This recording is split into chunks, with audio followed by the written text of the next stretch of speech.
शेतकऱ्यांनो, पिकांच्या निरोगी वाढीसाठी नायट्रोजन, फॉस्फरस आणि पोटॅशियम या तीनही मुख्य अन्नद्रव्यांचा संतुलित पुरवठा होणं अत्यंत गरजेचं आहे। यासाठीच सनेश तुमच्यासाठी घेऊन आले आहे उपयुक्त जीवाणूंनी समृद्ध ऑर्गॅनिक एज एनपीके कन्सोर्शिया। एनपीके कन्सोर्शियाची मुख्य वैशिष्ट्ये: यातील नायट्रोजन स्थिरीकरण करणारे जीवाणू मातीतील नायट्रोजन फिक्स करतात, फॉस्फरस सोल्युबल करणारे जीवाणू फॉस्फरस विरघळण्याचे काम करतात आणि पोटॅशियम गतिशील करणारे जीवाणू पोटॅशियमला गतिशील करून पिकांना सहज उपलब्ध करून देतात। यामुळे नायट्रोजन, फॉस्फरस आणि पोटॅशियम यांचा अपटेक वाढून ही अन्नद्रव्ये 25 ते 30% अधिक प्रमाणात पिकांना उपलब्ध होतात।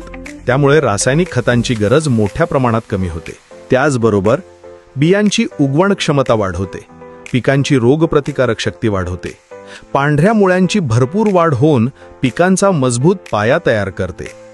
एनपीके कन्सोर्शिया वापरण्याची पद्धत: बीज प्रक्रिया: 1 किलो बियांसाठी 10 ते 15 मिली ऑर्गॅनिक एज एनपीके कन्सोर्शिया गरजेनुसार पाण्यात मिसळून बियांना हलक्या हाताने लेपन करा व नंतर सावलीमध्ये वाळवून पेरणीसाठी वापरा।